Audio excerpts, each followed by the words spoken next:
All right, joining us now to discuss Kingsley Wilson. She's a political strategist and UCLA grad. She also handles strategic communications and digital media for the Center for Renewing America. Kingsley, thanks for joining us today. Thanks for having me. Great to be with you. So let me ask you, as a UCLA student, I'm sure you've witnessed your share of protests on campus, as an alum rather. What's your reaction to what has been unfolding in the last several days? Yeah, I'm definitely not surprised to see this kind of activity on campus. It happened when I was there, and it is continuing to happen. But we have to call this out for what it is. This is fundamentally anti-American Sharia supremacy that we are seeing on college campuses.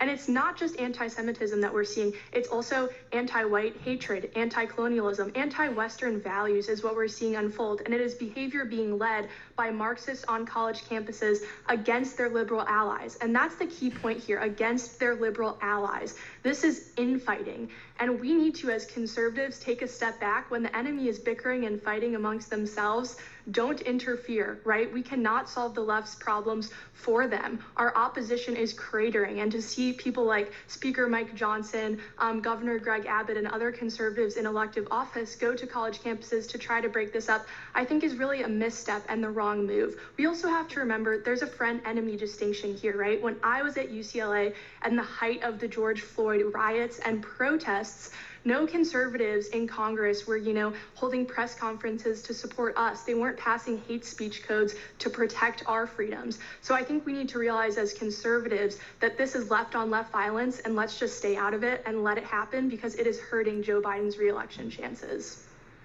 Yeah, so give us a feel for how much of what you observed when you were there and what's going on now is being at least encouraged or affected or supplied, for lack of a better term, by the outside, by people who have an interest in this kind of activity beyond the students. Because students, they're going to explore different ideas, but this goes beyond that.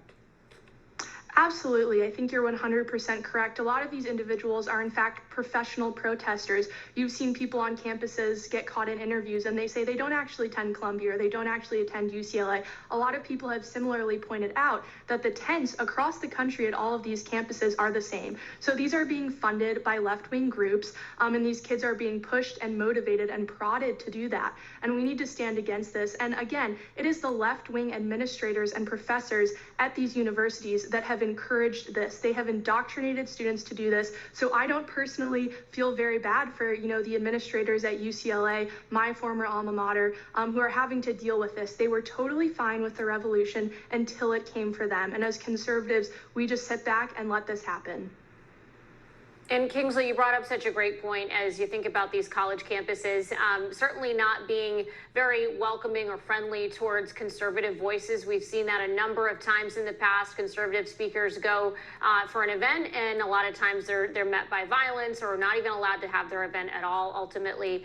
And you look at the students right now, right? So they've got some decisions to make, especially the Jewish community on these campuses, saying, okay, am I going to return in the next academic year? You have high school students that may be holding their acceptance letters saying, this is the school I wanted to go to, but now I'm reconsidering. What do you think it's going to take to make these campuses more welcoming to other populations, to the minority community, if you will, the Jewish community going forward? Or do you think it is possible to get to where we can have both sides' voices heard?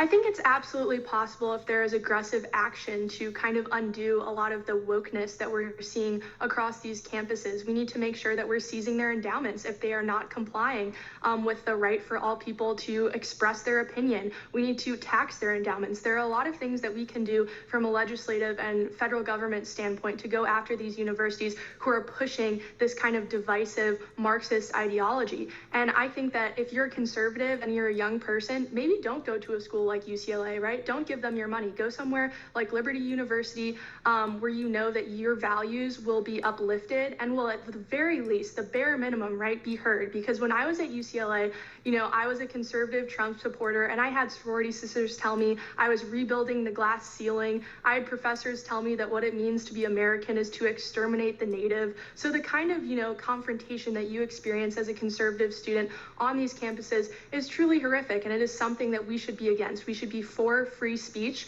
and we should be for the rights of every student to express their opinions. Places of learning are supposed to be for discussion, and sadly, we have seen leftist professors, administrators uplift, the diversity of color or of religion and creed, and not of ideas, and I think that is a true mistake. Kingsley, I used to live in LA. I even took a course there, even after I graduated from college. And from my experience with LA, it was all at UCLA, it was kind of a chill place.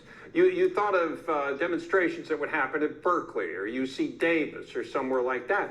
What has happened over the years? Because what you're describing is a completely different dynamic than I think what UCLA used to be.